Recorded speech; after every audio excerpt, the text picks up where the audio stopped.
Audie Murphy revealed the 9 Golden Age stars who were actually evil.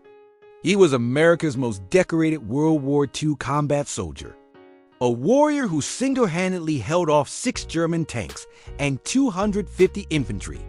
A humble farm boy from Texas who killed or wounded 240 enemy soldiers and earned every medal for valor his country could bestow, including the Medal of Honor. When Audie Murphy came to Hollywood, studios saw a handsome young hero they could transform into a movie star. What they didn't expect was his unflinching moral code and ability to see through the artificial glamour of Tinseltown to the darkness beneath. Audie faced death countless times in Europe, revealed a former MGM producer who worked with Murphy in the 1950s. He knew real courage, real evil, and real character. The fake personas of Hollywood couldn't fool him. He saw right through them. According to those who knew him well, Murphy maintained a mental list of Hollywood stars whose public images were complete fabrications. Actors and actresses who presented themselves as heroes, patriots, or moral exemplars while privately engaging in behavior Murphy found genuinely evil. Tonight, we reveal the 9 Golden Age stars who Audie Murphy, America's greatest real-life hero, reportedly exposed as villains far more dangerous than the ones he faced on screen. But first, we need to understand why Murphy, a reluctant celebrity who struggled with his own demons, was uniquely positioned to recognize the darkness behind Hollywood's most beloved faces. The real hero in a land of pretenders. Audie Murphy arrived in Hollywood in 1945 as the most decorated American soldier of World War II. Unlike the actors who played war heroes on screen, Murphy had lived through hell, witnessing the deaths of countless friends, killing enemy soldiers at close range, and performing acts of almost unbelievable courage under fire. "I knew what real bravery looked like," explained a veteran who served with Murphy and later visited him in Hollywood. He'd seen men sacrifice themselves for their buddies. He'd also seen cowards who talked tough but ran when the bullets started flying. That experience gave him a sixth sense about phonies. Murphy's own transition to civilian life was far from smooth. He suffered from what we now recognize as severe PTSD, experiencing nightmares, sleeping with a gun under his pillow, and battling addiction to sleeping pills. These struggles gave him insight into human frailty and a deep empathy for those facing genuine challenges. What he couldn't abide, according to those who knew him, was the hypocrisy of stars who crafted public images completely at odds with their private behavior. Audie didn't expect people to be perfect, noted his longtime friend and fellow veteran. He just expected them to be honest. The stars who made his list weren't there because they had flaws. We all have those. They made the list because they were living lies. You know, it's a kind word in a hard, cruel world. News have just come through from Hollywood that you've been nominated for an Academy Award. Yes, isn't that something? 1. Errol Flynn, the swashbuckling star with Nazi sympathies. Errol Flynn embodies swashbuckling heroism on screen, playing characters who fought for justice and defended the innocent in films like Captain Blood and The Adventures of Robin Hood. According to Murphy's private assessments, Flynn's real character couldn't have been further from these heroic roles. Rumors of Nazi sympathies, relationships with underage girls, and assault allegations dogged Flynn throughout his career, explained a former studio publicist.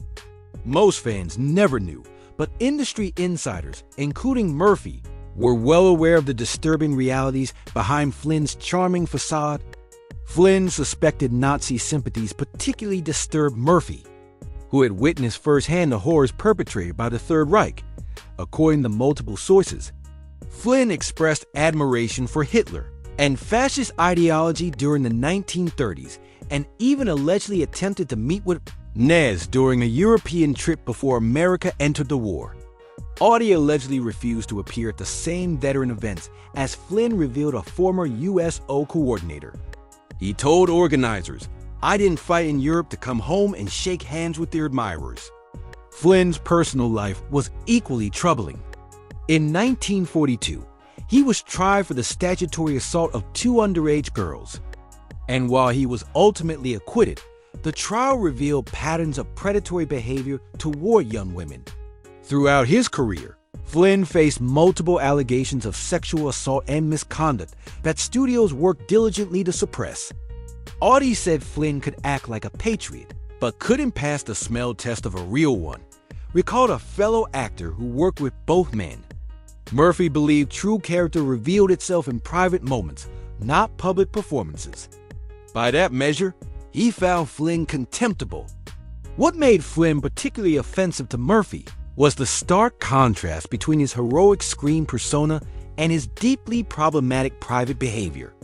As someone who understood the true meaning of courage and sacrifice, Murphy reportedly felt Flynn's portrayal of heroic characters represented a form of stolen valor, appropriating the mantle of heroism while embodying none of its genuine qualities. Murphy's assessment of Flynn seems to have been validated by history.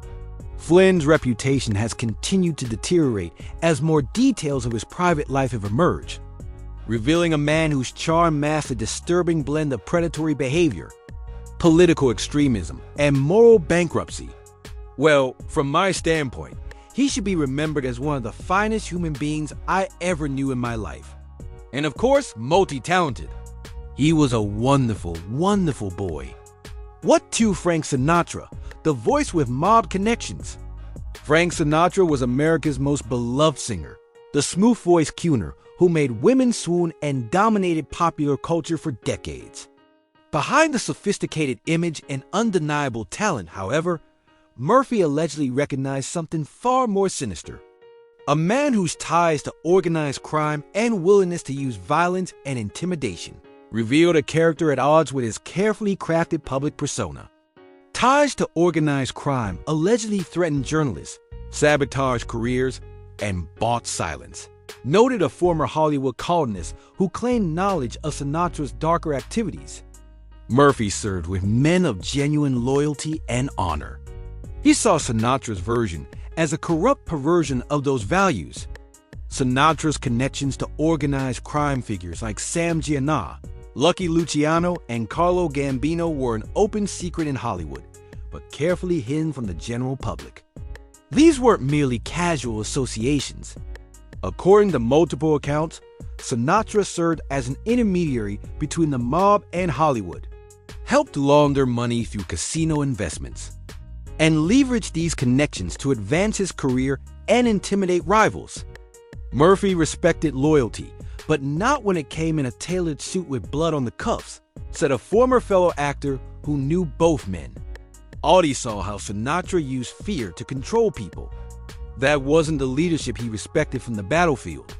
Particularly troubling to Murphy were reports of Sinatra's treatment of journalists and critics who dared to cross him.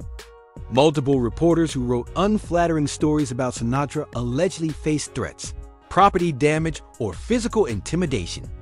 In one notorious incident, columnist Lee Mortimer claimed he was physically attacked by Sinatra and his entourage after writing critically about the singer.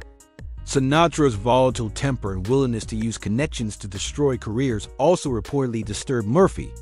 Various accounts describe Sinatra blacklisting performers who offended him, pressuring venues not to book his enemies, and using his influence with studio executives to block projects involving those who had crossed him. For someone like Murphy, who had seen real violence and its consequences, Sinatra's casual wielding of threat and intimidation seemed especially reprehensible, explained a Hollywood historian. It wasn't just that Sinatra had mob ties. It was that he embraced their methods and mentality while presenting himself as an American icon. The contrast between Sinatra's public image as a sophisticated entertainer and patriotic American and his private behavior reportedly struck Murphy as a particularly dangerous form of deception. While audiences saw the charming performer singing about love and loyalty, Murphy allegedly recognized a man whose understanding of those concepts had been corrupted by power and ambition. The things we have to accomplish. I'm going to tell them that the wealthiest nation in the world is a failure, unless it's also the healthiest nation in the world. 3. Spencer Tracy, the beloved star with a dark side. Spencer Tracy, projected an image of solid decency in films like Boys Town and Judgment at Nuremberg. His long relationship with Katharine Hepburn has been romanticized as one of Hollywood's great love stories. According to Murphy's private observations, the real Tracy was a troubled, often cruel man whose alcoholism fueled abusive behavior that few fans ever glimpsed. Known for violent alcoholism and abusive behavior behind the scenes, revealed a former studio employee who worked on several Tracy films. Murphy, who struggled with his own demons after the war, had compassion for addiction, but not for how Tracy treated others during his worst episodes. Tracy's alcoholism was well documented, but carefully managed by studios to protect his wholesome image.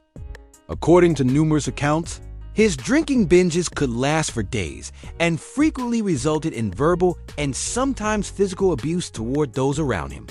Sets would sometimes shut down for days while Tracy recovered from drinking episodes costing studios enormous.